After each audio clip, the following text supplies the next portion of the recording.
Պարոն Պապիկյան, չնայած դուք հերքում եք, որ սա նախընտրական քայլ չի, բայց այդուհանդերձ տեսեք, դուք որոշել եք նախագծով, որ ամռանն է դա արվել, այսինքն ընտրություններից հետո զորակոչի ժամանակ, բայց փոխվեց միանգամից Նիկոլ Փաշինյանը մի օր որոշեց, որ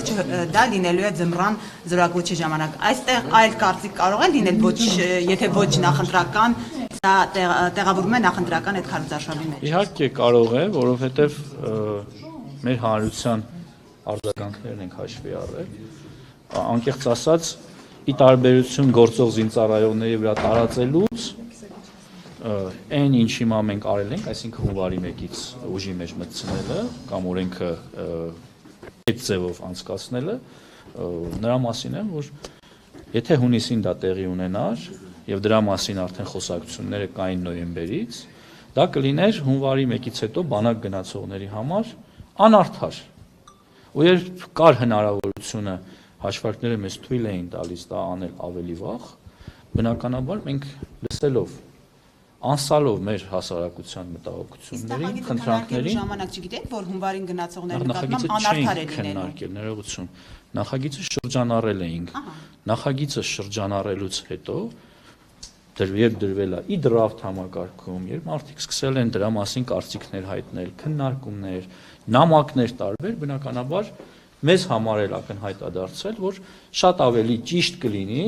եթե մենք դա անենք հունվարի 1-ից, եւ մենք այդ որոշմանը հանգել ենք եւ վարչապետը դրա մասին հայտարարել։ Պարոն Պապիկյան, իսկ հունվարից նախատեսված է սպայական աշխատողների աշխատավարձի բարձրացում։ Հունվարի 1-ից աշխատավարձի բարձրացում նախատեսված է։ Հարգելի գործընկերներ, ատեստացիոն համակարգը ներդրված է, այն ընթացքի մեջ է եւ կարծում եմ դրանից լավ աշխատավարձի բարձրացման հնարավորություն չի կարող լինել։ Բավականին լուրջ պաշտոնատրանցիկ ներգրաված են եղել ատեստավորման ոլորտում, իշահագրգիռ մարդկանց կազմակերպել, որպեսզի գնալ ընդ որում մեղադրանքներ կան։ Եվ ուր են հիմա նրանք։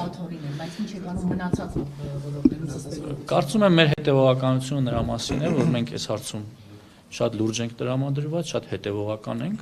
եւ բնականաբար այստեղ ներում չի լինելու ոչ մեկի։ Պարոն Պապիկյան, դուք նշել եք, որ բյուջեով գումար է հատկացվել բանակի կերպափոխման համար, ռազմաարդյունաբերության համար, զենքերի գնման համար, բայց Փաշինյանը օրերս նշեց, որ պարտք է վերցվել եւ ամբողջապես միանգամից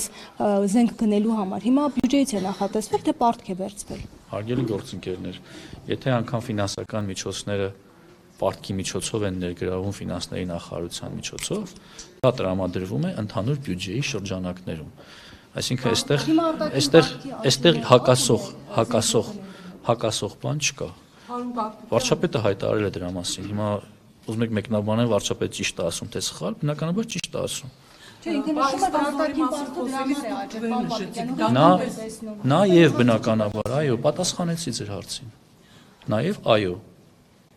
Նաեւ այո։ Պահեստազորի մասին խոսելիս դուք թվեր եք նշում, դա եւս պետական կամ ռազմական գաղտնիք չէ, փաստորեն դա հնարավորություն կտա այլ թվերի հետ համադրել։ Ոչ, մենք ասում ենք 16000, 20000, գուցե 26000 տարական կտրվածքով ներգրավում ենք տարբեր փուլերում։ Ես գիտեմ ինչի մասին, կարող եմ խոսել ինչի մասին, բայց շնորհակալ եմ։ Պարոն Պապիկյան, Ալեն Սիմոնյանը վերջերս ասել էր, որ այսինքն կրկնել էր, որ Հայաստանի վերահսկողության տակ 110 քառակուսի կիլոմետր ադրբեջանական տարածքներ կան։ Դուք մասնագետները հերքում էին, ասում էին նման բան չկա։ Դուք տեղեկություն ունեք ինչ տարածքների մասին։ Գիտեք, այդ հարցը եկեք թողնենք սահմանագծման, սահմանազատման հանձնաժողովին։ Հիմա խոսել մի բանի մասին, որը սահմանազատման ու սահմանագծման հանձնաժողովը պիտի աշխատի, կարծում եմ հիմա ազգային ժողովի նախագահը եթե թվեր է հայտարարել, ուրեմն դրա համար ունի բավարար հիմքեր, շնորհակալ։ Պարոն նախարար, 27 տարին լրացած եւ Հայաստանում չգտնվող տղաների հետ կապված ինչ առաջարկում, որովհետեւ այն նախորդ օրենքը կարծեք թե ժամկետը անցել է, հիմա իրանք չեն կարողանում վերադառնալ։ Եթե չեմ սխալվում, ազգային ժողովի падգամավորներից մեկի կողմից կա նախաձեռնություն, առաջիկայում առիթ կունենանք դրան անդրադառնալ։ Հայկ Սարգսյանի նախագիծը նկատի ունեք, թե ուրիշ նախագիծ է։ Ես գիտեմ, որ Հայկ Սարգսյանը նման նախաձեռնությամբ հանդես է գալու կամ եկել է, ուղղակի չի ընդունվել եւ հիմա այդ մարդիկ չեն կարողանում Հայաստան վերադառնալ։ Ուրեմն նոր նախաձեռնությամբ հանդես կգա։ Պարոն Պապիկյան, դուք համաձայն եք,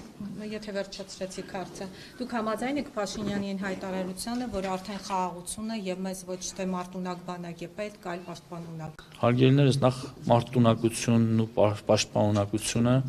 դրանք եզրույթներ են, միմյանց չեն հակասում, պարզապես պաշտպանունակությունը արտացոլում է մեր երկրի սուվերեն տարածքը պաշտպանելը, ինչը շատ ավելի լավ ու ճիշտ տերմին է։ Դուք վտանգ չեք տեսնում, որ հնարավոր է սահմանափակ։ Բայց դուք երկրորդ հարցն եք տալի, ես երկրորդ հարցին չեմ պատասխանում։ Դուք ժողովրդավար չեք։ Ժողովրդավարությունը հիմա խոսքը պիտի տա ազատությանը։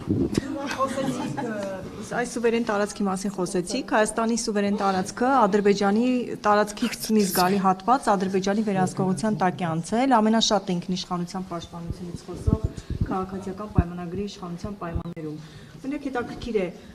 ռեալ հնարավորություն դուք տեսնում եք, որ ՔՊ-ի իշխանության օրոք Հայաստանի ինքնիշխանություն սուվերեն տարածքները վերականգնվեն գան